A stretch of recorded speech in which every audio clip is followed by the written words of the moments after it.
You're listening to The Field Experience, a podcast by Frontiers Travel. I'm your host, Joe Koziara. This show digs into the stories, places, and people behind some of the best outdoor sporting destinations around the world.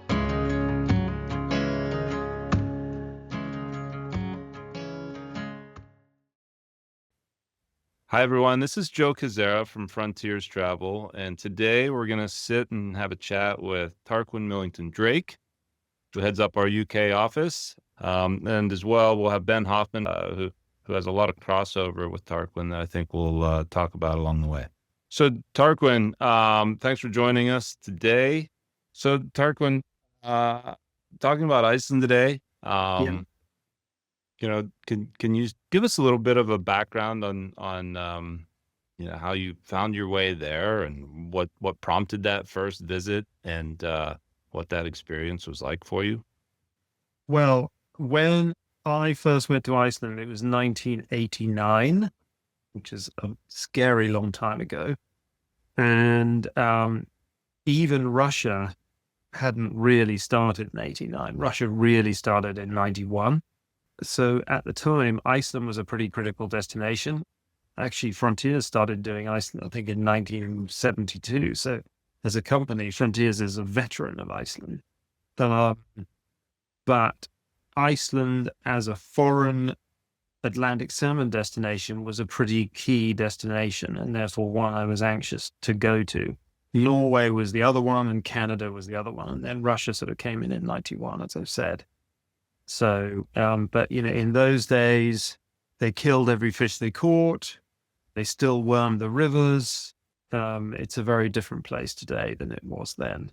But that was my first trip in 89, and I've been there every single year since, remarkably, including the COVID years. So that's impressive. Yeah. And you were already pretty well established in the salmon fishing at that point. So this wasn't, you'd done a bit of salmon fishing. Yes, I had. I knew my salmon fishing pretty well. In some ways, Russia certainly in the UK, just enhanced people's enthusiasm for Atlantic salmon. And although Russia became very popular, Iceland almost benefited from it because it just enthused people about Atlantic salmon and about fishing for Atlantic salmon with a floating line and skated flies, which you can do in Iceland in Russia quite a lot.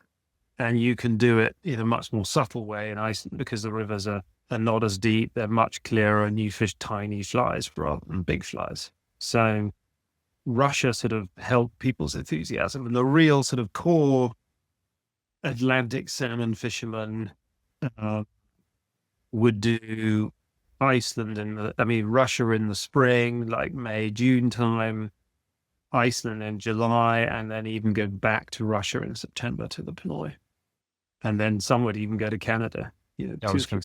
And it's pretty storied history. I look at, and I haven't done really any Atlantic salmon fishing, it seems to me like a traditionalist core. It is traditionalist. At its core is the Atlantic salmon's willingness to rise. I haven't fished Alaska extensively, but as far as I understand it, there's more. You have a sink tip on the end of your line more than you have a floating line. Whereas with Atlantic salmon, certainly in places like Norway and Iceland and Canada, you probably have a floating line on much more than you do a sink tip. And in certain rivers in Canada and Iceland, you're not actually even allowed to fish a sink tip.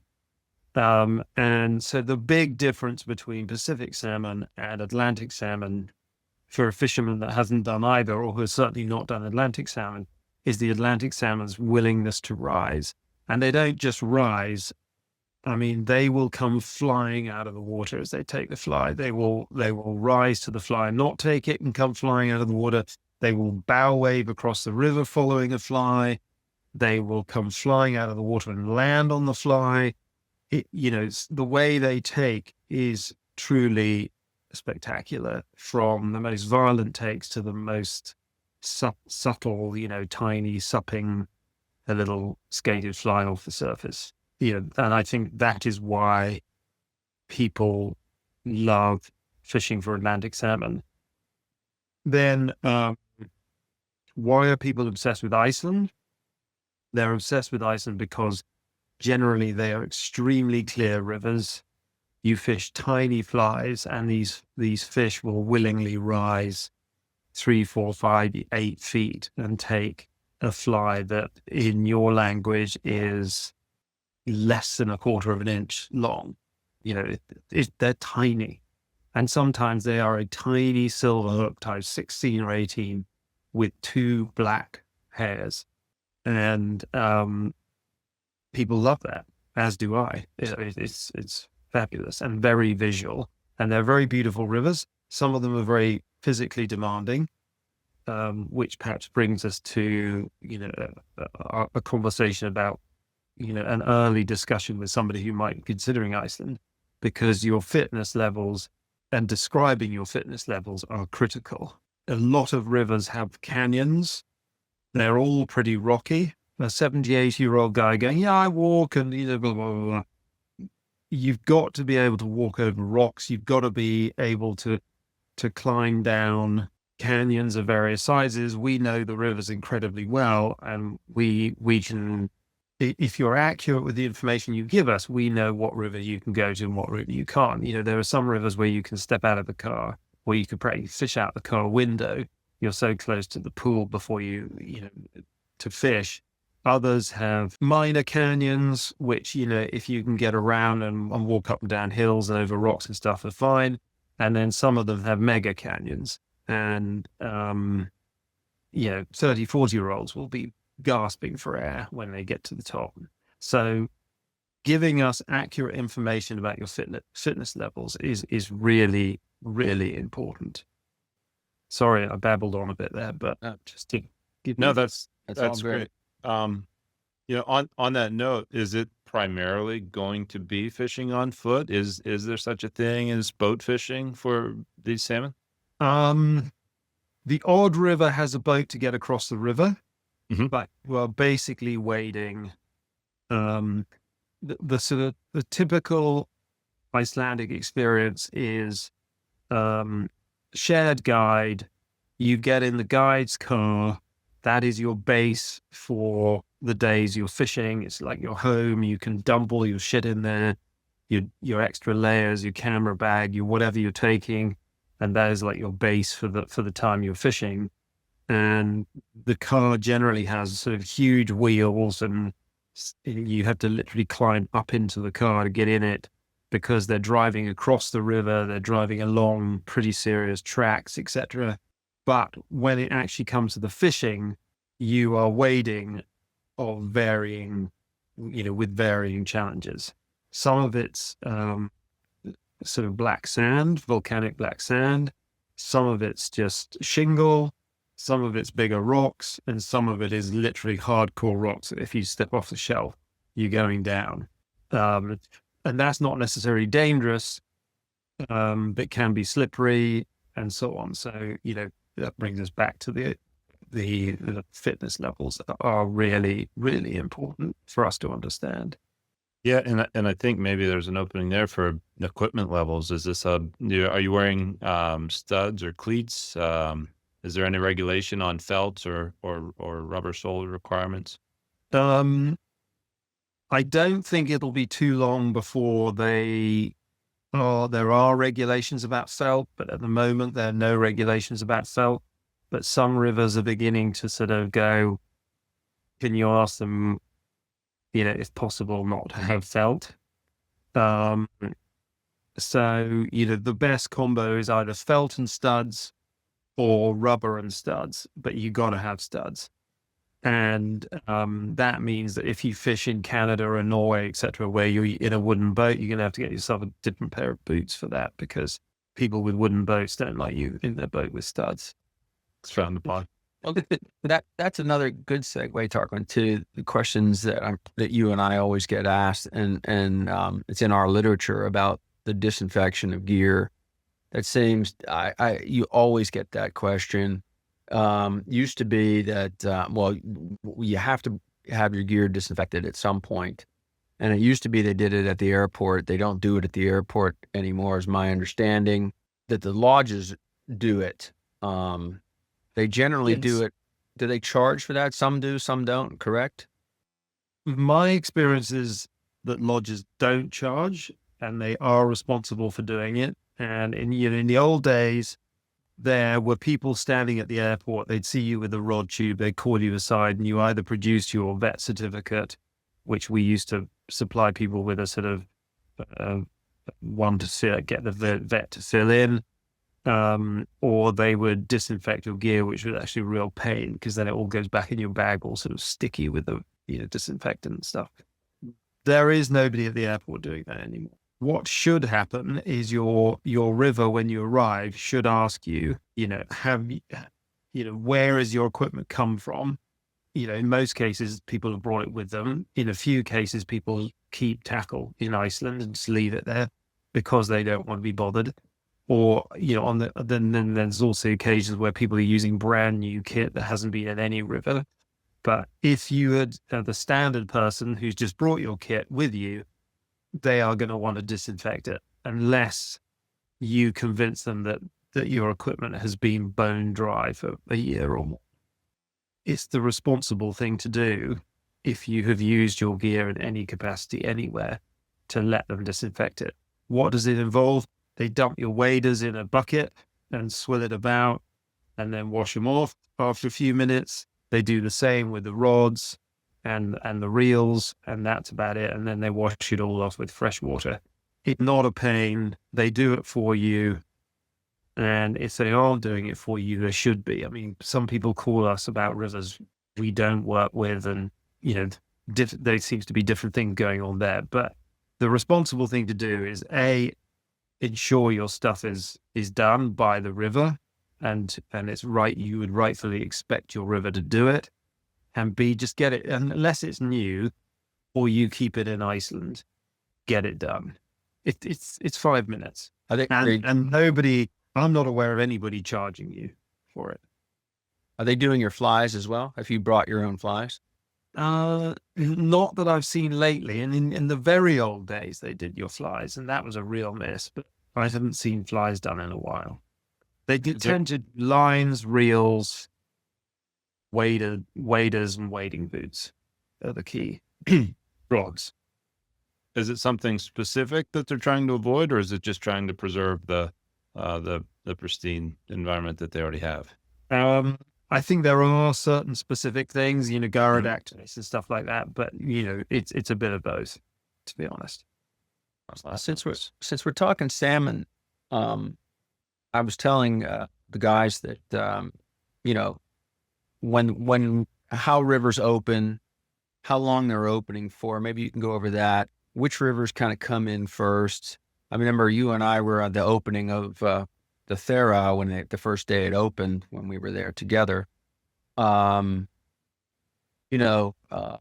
Western rivers, in my opinion, are all single-handed rod rivers. Typically, you can fish double-hand on some of them for sure, but they seem to be catered more towards the single-handed rod guys. And the ones up in the north, the Hostacella, are all the spey. That's where you find more of the spey rods. Can you talk to that? Yeah, I mean the early rivers, the very early rivers, open east of Reykjavik, and there's just one or two of those. And then the rivers in the west, like Thera, Kerau, Norderau, etc., open. And most rivers are allowed a 90-day season, and most of them are allowed a regulated number of rods. Like, Thera is a 7-rod river. Norderau is a 12-rod river for the lower part, and I think it's a 4-rod river in the upper part. The Chios is a 10-rod river, but I think they fish 8 now. So they can fish less, but they are regulated to not be allowed to fish more. And they can fish less days, but they're generally not allowed to fish more than 90. Some try and push it to 100 or 110, but generally the general sort of limit is 90 days.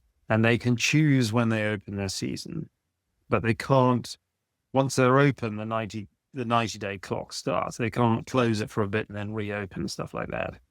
And what they're trying to do is, the seasons are moving a little bit, and therefore I think they're certainly not opening later. They're probably opening, if they do move their season, they're probably opening a little bit earlier rather than later. So those are the rivers in the west. They tend to be, as you say, single-handed to switch rod rivers. If they've got a lot of water, you could justify a 12-footer, but some of them I fish with just a 5-weight, and it's fabulous. And there is an advantage to fishing light lines in that it presents more softly in lower water. These rivers are not deep. You're not fishing, I keep thinking in metric, but you're not fishing rivers that are yards deep or many feet deep. You're fishing water that's 3 or 4 feet deep. So a great big heavy fly line slamming on crystal clear water ain't a good thing. So sometimes, this year we used a 4-weight on some rivers just to keep that line really light and gentle. But those western rivers are single-handed, pretty much floating line. Unless there's a flood, you might go to a sink tip or switch rods. They tend to be the numbers rivers. So, if someone calls and says, I just want to catch a lot of fish, you would probably try and send them to one of those rivers or to a Ranga, which we can come back to. And then sort of moving up the coast, the sort of last river before you get far enough up the northwest coast is probably Norderau. And then you go up over the pass and you get to rivers like Midfjordarau, Videdalsa, Vassdalsa, Alsa, Blandau. Those sorts of rivers are called the northwest. They tend to have bigger fish. Midfjordarau has a lot of fish and some big ones. Alsum has a lot of fish and a few big ones, but the likes of Blandau, Videdalsa, Vassdalsa, etc. They do have grills, but you have a reasonable shot at a 20-pound fish. Forget 30-pound fish. That's once a season or once every 3 seasons. You're not going to catch 30-pound fish. You might catch a 20-pound fish. But, when people talk about big fish rivers in Iceland, they're talking about rivers in that, fish in their teens, not 20, 30, 40-pounders. Right. So then you get to the north and you get to a river like Big Laxey or Laxey Ardeldal, which does have big fish and probably one of the best chances of the elusive 30-pounder. Frontiers used to sell that. You can still get people on. And it's a very particular river. It's almost like a chalk stream. It's got a black bottom. It's quite weedy, but it does have big fish, and it's very popular because of the size of the fish. But it doesn't have a lot of fish.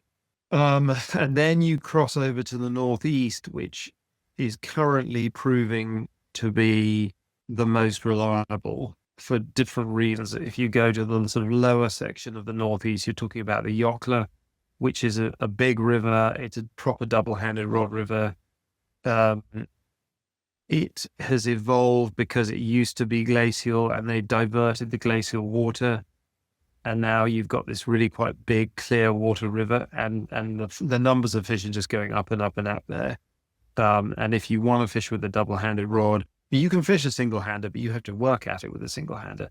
Jokla is a really good option these days. It's reliable, and they run a good operation. And then further north from there, you get into some of Iceland's most famous rivers like Hofsá, Sella, the Mio, the Hafralonsá, the Sandau, the Holknell, Dieldorau, and rivers like that. More recently, they have proved more reliable because in the old days they were unreliable because it got cold.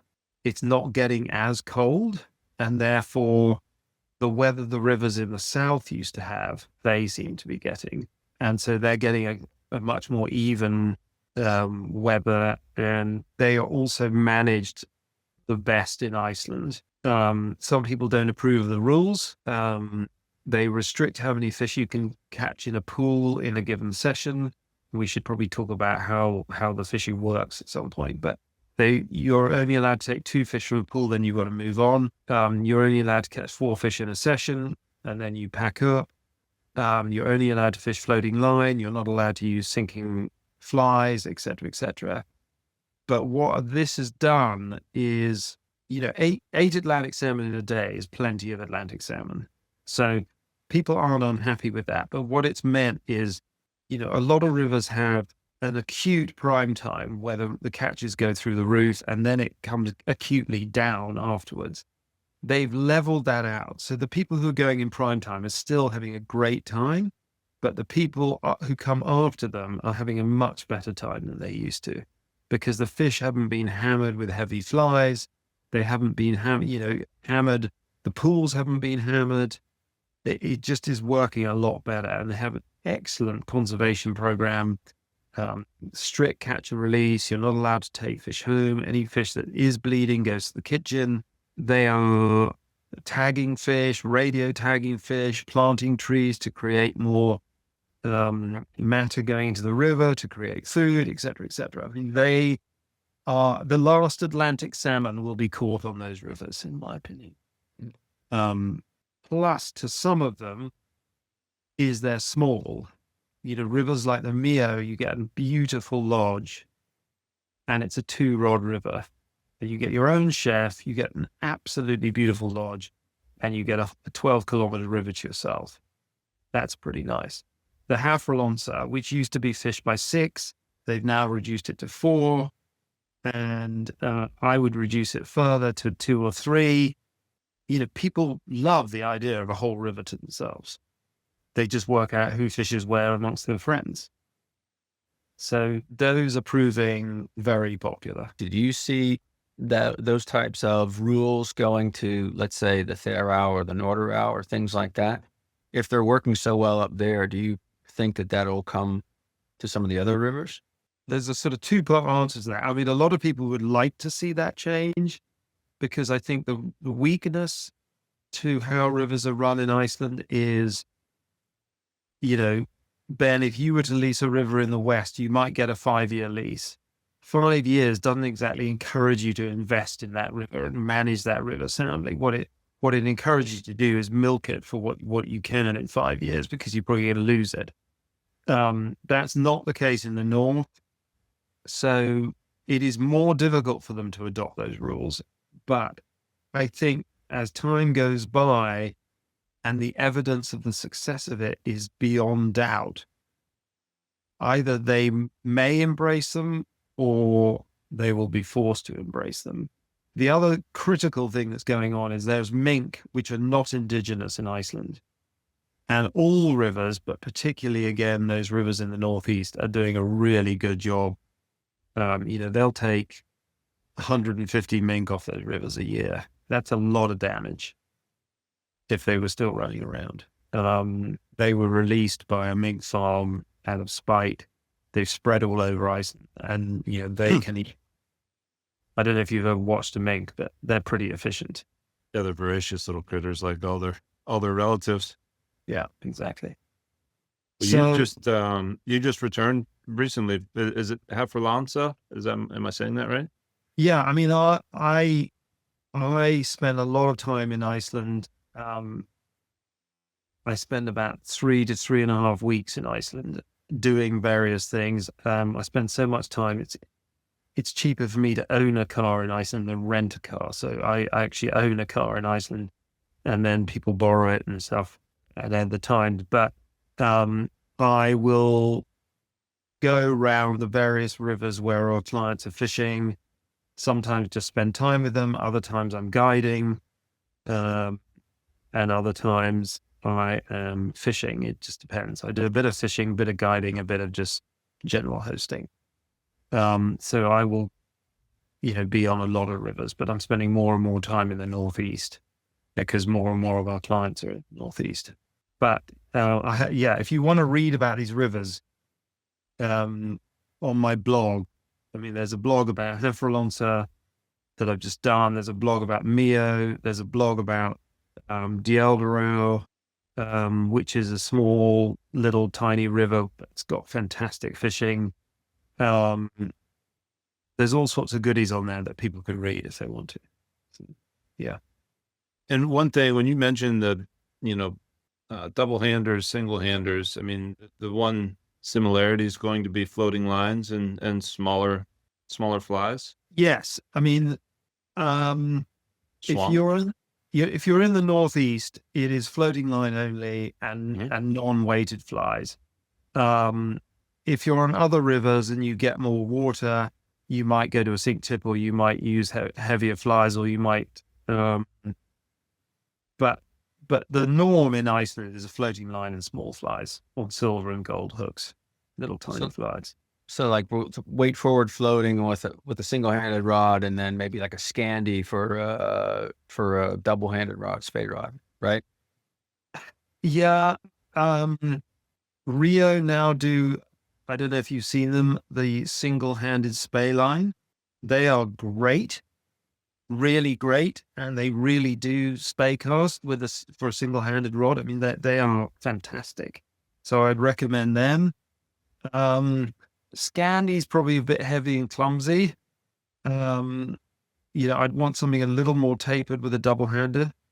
But again, it slightly depends on what river you're on. If you're on the Vididalsa, which is still a shallow, very clear river, you don't want to be landing a great big fat banana of a Scandi on the water. If you're on the Jokla and it's big water, then that's probably okay. Can't think of any river really where you need more than a 12-footer with these modern rods and lines. Not really, the majority of rivers, except the Rangas, which we can talk about.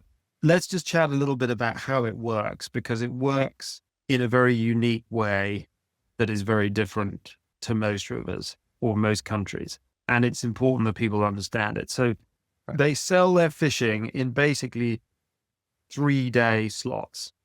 But 3 days is actually 4 days. So you generally stay the night in a hotel in Reykjavik, and they come and pick you up, or you fly to a town in the north, and then you're picked up. But you start fishing generally at 4:00 in the afternoon. Now, some rivers you'll fish till 10, other rivers you'll fish till 9, some 9:30, some even 8:00, 4 hours fishing. Then the next 2 days are full days fishing, which are, again, on the most extreme rivers, they could be 7 in the morning till 1 at lunchtime, and then 4 till 10. But most rivers, it'll be 8 till 1, or even 9 till 1. And then again in the afternoon, it'll be, 3 to 9, 4 till 8, whatever the hours are. But what you're not allowed to do is fish more than 12 hours in any given day on any river. If you're a private party, within the boundaries set by the river, you can choose your hours. So if you're a private group and you're allowed to fish 2 5-hour sessions, you can tend to decide what hours you fish. But if you're in a group, the hours you fish will be decided. And if you're on some rivers, like in the Northeast, which are conservation conscious, they fish 9 till 1 and 4 till 8. End of story. Those are the rules. You know them before you book. And if you don't like them, you shouldn't have booked, sort of type stuff. But because the rivers are so much less pressured, you don't need more than 4 hours. You have great fishing and you have a pleasurable time, and you don't need to be flogging away for 6 hours and missing out on your nap and so on. So what they do, and then on the last day, most rivers finish at midday instead of 1. So, sometimes it's a 4-hour session, sometimes it's a 5-hour session, sometimes it's a 3-hour session, but that's how they do it. And they need you to be gone by sort of 1:30 to clear the lodge and prepare for the next group. So you could in theory, do 3 days on one river and 3 days on another, as long as we can get you from A to B. Or you could do 6 days on the one river, which is 2 lots of 3. Occasionally, rivers do 4-day slots. Generally, it's PM of the first day, AM, PM of 2 days, and the AM of the 4th day. And then if you're close to Keflavik, the airport, you can get out on a 4:00 flight back to the US or the UK. If you're not, then you go back to an airport hotel and go out. That's how it tends to work. And that's across the river systems, across the lodges. Most everybody's playing by that same schedule. Yep, and even the trout lodges Right. pretty much stick with that type of schedule. Yeah. I mean, just while we're talking about the lodges, again, with the exception of rivers, probably in the Northeast, it's not your typical fishing lodge. You don't arrive and a sort of hostess comes out and greets you and so on. There are girls who work in the lodge, but it's just all a bit sort of loosey-goosey. You arrive and, somebody realizes you're there and, gets you to a room and stuff, which is why I spend a lot of time there, because Icelandic lodges are not famous for their hosting skills. They've never done it. I think the people who run the rivers view it as a sort of almost unnecessary cost to have a manager there. So, who you go to for an extra pillow, you kind of have to work that out. And it just is the way it is. We've tried to change it, but I just think they view it as a cost that they don't need to spend. So it is a bit like that, which is, again, as I say, it's why I'm there quite a lot. And the other thing is, don't particularly rely on them for, you can't go, I'm not going to bring any gear, I'll just use the lodges. Some lodges are equipped, but most aren't. So that's how Which it is why we use the VD Hornet down in Reykjavik, because you can rent gear there. You can rent gear there. So Yeah. it's getting better, but it's not. There's not many lodges where there's just a rack of waders and stuff for you to just go with. Let's talk a little bit about logistics. Obviously when I have the Americans come, it's an overnight flight. It's probably easier for you guys, obviously, but for us, it's an overnight flight. It's a 5-hour time change. I always have them overnight in Reykjavik. And then obviously if they're going, then the next day, the outfitter picks them up and takes them to where they're going. And then I always have them overnight in Reykjavik on the back, so they don't have a shortened last day on the water. And it's never been difficult to convince people of that. But, flying, people should know that that there are flights from a domestic airport in Reykjavik to get to some of these northern rivers you were talking about. And the other thing is driving. I mean, you drive all through there. How hard is that? Like, how hard is it to get around, in your opinion? Well, it's extremely easy because there's basically no traffic. So if you want to drive, it's a pleasurable drive. It's not stressful.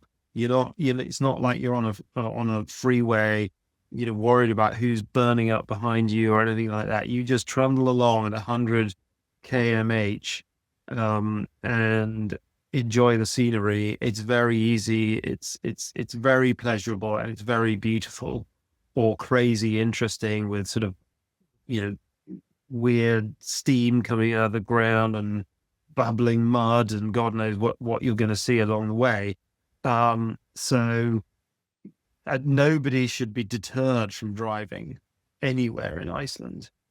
You do need, if you're going to drive and plan to drive when you're fishing, you will need a proper 4-wheel drive car.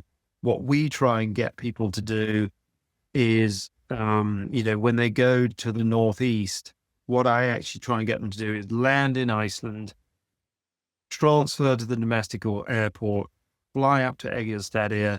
There's a really nice hotel up there, which is 5 minutes from the airport.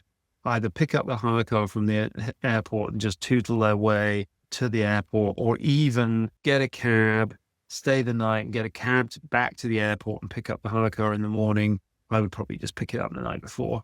Then you have a really chilled morning, and then you drive your hour and a half, 2 hours, 3 hours, whatever it is, up virtually empty roads to your river. And then you get in your guide's car. So your rental car is not subjected to driving off road and all of that, which is what upsets the hire car companies. So you just park up your car for your time you're fishing. That might seem like an extravagance, but actually renting a car is usually cheaper than somebody having a transfer arranged. Transfers are just unbelievably expensive. So more and more of our people rent a car, drive themselves to the river, and park the car up for the days they're fishing, and then just drive back. The exception is really in the West, where they've got a good sort of van service. So, everyone coming to Thera, the 7 rods coming to Thera, they will do a little round robin around Reykjavik, picking everybody up at, an agreed time, and drive everybody to the lodge at the same time. But it's really, the West and the Northwest, they do it, but Northeast, it's pretty expensive. It's much cheaper to rent a car. And so, with that, do you have folks that will extend their stay? Obviously it seems like a beautiful country. I've never been, but are there people who will do a fishing trip and then diverge into, kind of some touring? Yeah, there's, the English do it less now, probably because they've done it. Mm-hmm. But absolutely. And this is something we haven't talked about. If you're going to go to Iceland, you just can't ring up in January. You just cannot. Every space in Iceland's practically gone. Every hotel is full. You have to ring up latest by the 15th of October. You are seriously handicapping your chances of getting good fishing and getting into nice hotels, et cetera, if you start ringing up in November, December. And this year seems like it's going to be even worse. I've got people clambering over Iceland space now, and we're in August. I've never seen that before. So that's one thing to say. Do not start trying to plan a trip in the new year, because it's too difficult. You just cannot get what we want to give you by then. But lots of people do lots of cool stuff. I've just found this beautiful place, which I'm taking a mini group to on Sunday, which again I will write up. It's about 3 hours out of Reykjavik, and you basically have your own little valley, and they've got 2 beautiful houses there. They come with fishing, and there are certain times of year when it's good trout fishing, other times of year when it's good sea trout, other times of year when it's salmon, sea trout, char, and everything. And you don't take the fishing, you take the house. And they start with it as self-catering. It doesn't have to be self-catering. Near the town is 10 minutes away. There's supermarkets there. There's good restaurants there. So, if you want to just get your own breakfast, get your own lunch, because you might be out hiking or whatever, and then just go into town for dinner, that works. Or we can arrange a catering for you. And there's a room there for a chef to be there looking after you if that's what you want. But I am encouraged. They will run from April through to October, but the walking, and you basically are in your own valley, and it is stunning, absolutely stunning. It's the lodge at the moment. There's one lodge with about 5 bedrooms, and there's one lodge with 2 really nice bedrooms, and then a couple of sort of children's bedrooms. But I will be encouraging you to encourage anyone who goes to Iceland to go and stay there, whatever the time of year. And I'm trying to get them to open it up in the winter, because you will be able to sit in that lodge in the Northern Lights and just sit and watch the Northern Lights over the lake in front of you. It will be stunning. So that is going to be a gem, absolute gem. So watch this space, because and the sea trout, sea trout go up to 20 pounds. The salmon go up to about 20 pounds. There's Arctic char, and there's wild brown trout. So it's a pretty cool place. And you have the whole place to yourself, basically. Well, that's something else we should talk about too, because salmon is king over there, but there is really good brown trout and char and sea trout fishing over there. You and I've done it. I haven't done the sea trout, but you and I've caught trout and char there too. So maybe you can talk a little bit about that.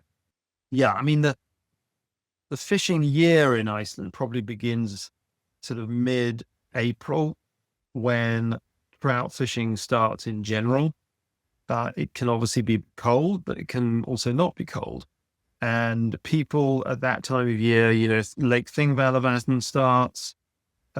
They start fishing for sea trout. The sea trout fishing in the spring is like half spawned out fish, half not spawned out fish. So people still love it, but it's not as appealing as the autumn when they're all fresh fish. But that's happening. And then as we get into May, the sort of classical dry fly and, upstream nymph and sighted fishing begins, particularly in the north of Iceland. And, we have our lovely guy, Matty, who we work with, who just delivers every time. I mean, I've had clients there and they've had a wonderful time and want to go back. And I mean, there's some really, really high quality wild brown trout fishing. It is weather dependent, but Iceland in general is weather dependent, but there's not a stock trout in sight. These are the real deal. Beautiful, good sized wild brown trout caught the right way for the most part. If the weather gets tough, windy, water dirty, etc., you may end up using streamers and stuff, but if you get nice weather, you will be doing it the way we all like to do it. So that goes on into June and into early July. And then the salmon starts in July. The trout fishing begins to taper off. I think partly because the rivers have been fished, so they've been slightly pressured, partly because it gets warmer and the conditions are perhaps less fresh and less favorable. But I mean, people still fish for trout all the way through, but it does get a little bit tougher in July and August. It comes back a bit in September, but by then it's been fished pretty hard. And then come August, sort of late July, second half July, you start getting into freshwater char and sea run char. The freshwater char live in the lakes and then drop into the rivers, and the sea run obviously come out of the sea. And some of the salmon rivers have char, like Hafralonsa's got really nice char. And so you can go into the mountains, into the interior and do freshwater char, or you can do saltwater char on some of the rivers and stuff. And then come mid-August, the fresh sea trout start to come again. And they go all the way into September and even early October. There's a lot of fishing to be done in Iceland. How would you compare the sea trout? Because you're a veteran of Tierra del Fuego, obviously. How would you compare those two for somebody who wouldn't know? Maybe somebody's been to Tierra del Fuego and it's like, oh, sea trout. I didn't know you could do it there. So how would you compare, contrast? I mean, the average size in Tierra del Fuego is bigger. Mm-hmm. The water is much more conducive to holding on to big fish on the Rio Grande. I mean, this place I was talking to you about, I mean, the river's only, what do you guys use? Yards instead of meters? Not often, but football season. What's the equivalent of a meter in the US? We would usually just use feet. Yeah.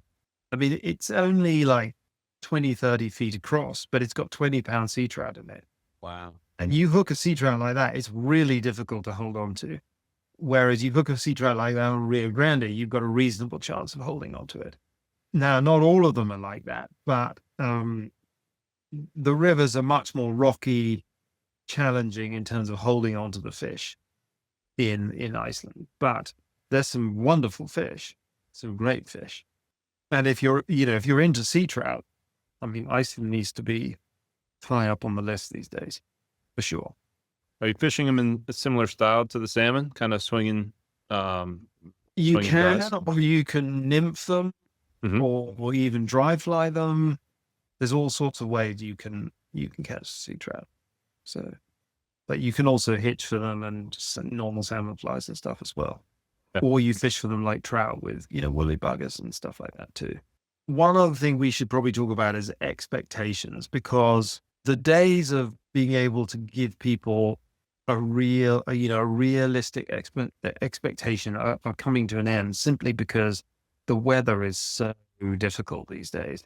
And I think this year is a really good example. The West suffered from a lack of water terribly, but I'm pleased to say that our rivers did remarkably well for the times of year that we sent people, and showed incredible resilience. But they had a 8-10 week drought in the West, as they did in the Northwest. But in some ways, the Northeast is the best example, because we try and forecast a season, and the way we forecast is the first thing is what kind of ocean, what kind of conditions are the salmon, the smolts leaving the river to go to sea in. And if it's a mild spring and they're hitting a relatively warm sea as opposed to freezing cold sea, the survival rate, the amount of food, etc., is good. If they're hitting a cold sea, the food's not there. Some of them hit the cold sea and die, etc. So that's our first sort of indicator. And particularly in the Northeast, we were expecting, and then also how many grills, which is a 1C winter fish you have the year before, should be an indicator of how many 2C winter fish you're going to get in the next year. Because if the grills have done well, then they did well going to sea, and therefore you expect the 2C winter fish did well in terms of survival, and therefore you expect good 2C winter. And in the Northeast, we had a huge grilse run in 2024, so we were expecting a bumper 2C winter run this year. Now, then they had a heat wave in late June and half of July. So they got the run, but it all came at once because the river was warm, and the whole lot, bar some stragglers, ran up all these rivers in the first half of the season, in the first quarter of the season. And so that just blew it out of the water. So you had a situation where pools that don't usually fish until August were top producing pools in mid-July. You had pools that are usually the best pools in July just empty because the fish had just gone, apart from the odd, few running fish.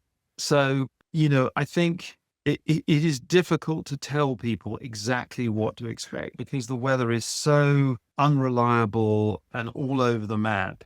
We can tell people what should happen and what we expect to happen, what's traditionally happened. But these days, you just have no idea what is actually going to transpire. The rivers in the Northeast have had a good season, but it's been a weird season. They've been catching fish where they shouldn't have been catching fish and not catching fish where they should have been catching fish. But, at the end of the day, the actual numbers landed will probably be comparable to a normal year. But I think it is important to be clear that, what we expect doesn't always happen. We weren't expecting a good grilse run, for example, on the Yokla. The smolts hit a very cold sea last year. The place is crawling with grills. Where did that come from? So, we think we know what we're talking about, but we realize we really don't. So, I think the thing is the most important thing when you have discussions with people about Iceland is what their fitness levels are is probably the most critical. Their skill level with a single hander or double hander is probably next critical, because if someone can only use a double handed rod, we shouldn't be sending them to a single handed rod river. Next is, what kind of fish and fishing do they want to do? Most say, I want to catch big fish, don't we all? But realistically, what do they want to do? if they're not fit and then can only fish a single-handed rod, then we're not going to send them to where the bigger fish are because they won't handle it physically and they won't handle it on a skill level. Now, there's exceptions to that, which we should talk about, which are the Rangas, particularly the East Ranga. These are rivers that are not natural salmon rivers. They have tiny runs of natural Atlantic salmon. They're cold water rivers. And what they've done is introduce smolt programs to these rivers, which has made them incredibly productive and very reliable. But even then, even this year, they've had such warm weather. They've had glacial melt-off that's colored the river and made it difficult from time to time. But, once the river comes back into condition, I have a friend there and he's, a client, he's only fished about 25% of the time, but he's caught a ton of fish in the sessions where he's been able to fish. But because of the warmth, the river's been out of condition a lot of the time. Those are proper double-handed rod rivers. So if you want reliable fishing with double-handed rod river, those are good options. I mean, they run it extremely well. It's double-handed rod fishing. There's good fish, etc., but you're unlikely to use small flies and floating line. You're more likely to use either floating line and bigger flies or even sink tip and bigger flies. So you're not going to have the sort of classic micro hitch salmon coming up and just nipping it off the surface type fishing that you get on natural Icelandic rivers. But you should get good numbers of fish. Why don't we talk about, rod versus rod share, what that means, and maybe beat rotation, like if you and I were fishing, either sharing a rod, how does it work with the beats, on a daily schedule? Well, I mean, or Ben, session? if you and I were fishing, I would probably suggest it's a beautiful hike, I know, that you do that, and I'll take care of the fishing for a bit, and maybe you could come back at lunchtime, something like that. But that's flowers. I'd have to, remember I have to tie your flies on with your old eyes. okay. So rod sharing, most rivers. He wants me to go away so he can worm it. That's what he wants to do. Most rivers have a rod price and a rod share price, and the rod share price covers accommodation, food, and transport. Some rivers add the two together and quote a rod sharing price. So for simplicity's sake, the rod is $3,000, the sharer is $1,000, equals $4,000, and then they would add those two together and pay $2,000 each. Other rivers do the maths for you and go, price of a rod's $4,000, price of a rod share is $2,000. That's how they do it. And how you share is entirely up to you. But sharing a rod in Iceland can be good fun because the guy not fishing can often see the fish, see the fly, and see what's going on. So it's pretty cool. It's good fun to watch. It's fun, but you tend to do it on the more productive rivers so you both catch fish. If you're going to go for some of the rivers with just a few big fish, sharing a rod may not be quite so fun because somebody might catch all the fish just because of luck. But it's a very effective way and a cost-effective way of getting to fish Iceland, which you may not be able to otherwise do. Touching on that, for someone that doesn't know Iceland, these are daily rates that you're speaking of. Yeah, but I just pulled numbers out of the hat, so don't count on those. The other thing about sharing a rod is, in the old days, if you shared a rod, you shared a room. On a lot of places now, we can get rod sharers their own room. So we've moved forward a little bit in that regard, especially if you're doing it early, get in first, because some of these lodges have 7 rods, but they have 14 rooms or 12 rooms. So as long as you got in early, you can sort yourself out. Circling back, you mentioned that there's a few of the rivers in the Northeast that'll limit you, let's say, to a 4-fish session. So on a shared rod system, that 4 fish is divvied up between the two sharing the rod? Correct. Okay. Yeah. And I mean, in the case of Ben and I, it would probably be 4 to me and 0 to Ben. Equal. Hey, and this is just for me. Can you tell me about the flies a little bit? Because you're describing them as a smallish, like a size 8-ish kind of. Are they little bombers? No, Single I hook? mean, your standard Iceland fly on a classic Icelandic river is more like a 14 or a 16 Oh, okay. or an 18. Um, an 8 would be a giant fly in Iceland, except Okay. on the beggars. The other great fly in Iceland that people use is just a tiny plastic tube that would be 1/4 of an inch with a little bit of dressing with a small silver hook in the back. And they skate that, and the fish will come up and slash on it. You also have what's called a sunray with plastic tube that's maybe a centimeter with 3-4 centimeters of black hair, squirrel or something like that. And they just think that's a sand eel and just come up and absolutely nail it. But Iceland is all about what I call using the left hand, stripping, washerwomaning, what people call it roly-poly, mending, getting the angles right. You'll find that guides are really particular about where you stand to fish a different, and they'll go stand there, and you'll stand there, and they'll go, no, here, on this rock, because that's where you get the angle to get the presentation and stuff. So they're very particular about where you stand and how you present the fly, and it's all about mending and stripping, and it's basically trout. Classic Icelandic fishing is trout fishing for Atlantic salmon. That's fascinating. Yeah, it's really cool, which is why it appeals to people so widely. Yeah. Tarquin, I think you said every year since 1989. So my math has it at 36 years you've been there. Something like that, yeah. And you're still discovering the Little Valley Hideaway that you just mentioned. Is that something that's ongoing for you year after year? Are you seeing new things that catch your attention? Yes, I am. There's still cool things there, and what people want evolves.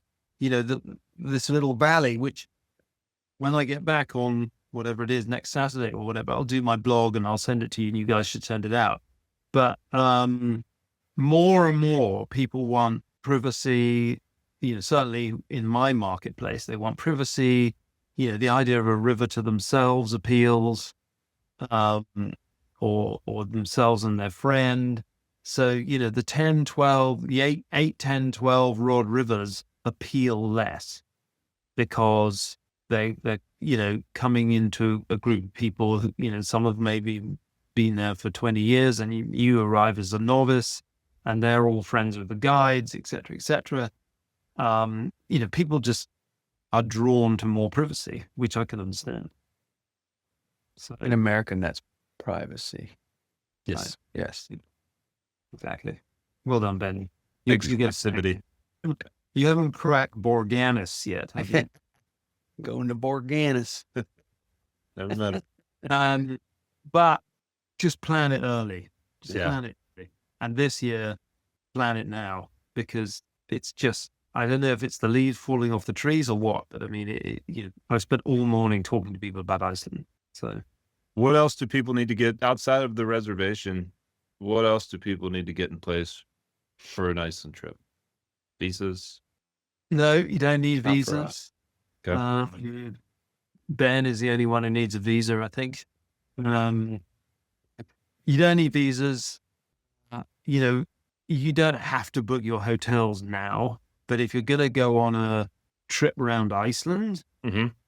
I would book your hotels now.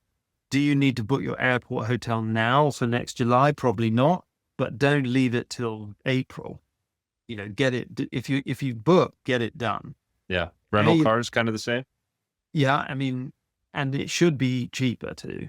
Mhm. Now, later. I mean, it's just, you've got a population of 330 people, and I think there's 2 million people coming into that country a year. It's a lot of people, Yeah. a big ratio. And there's not a lot of good fishing. And what we try and do, if somebody comes to me with a budget, I'll get them the best fishing I can for their budget.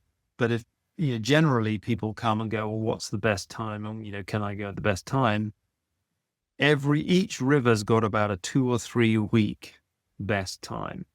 And after that, you're either early for the big run, or you risk running out of water, or the run's drying up and stuff like that, which is fine. But the ratio per fish, if you work out the ratio per fish for prime time versus a little less prime time, you will catch a lot less fish in the less prime time. And, unless you're following a drought and suddenly the water comes or whatever like that.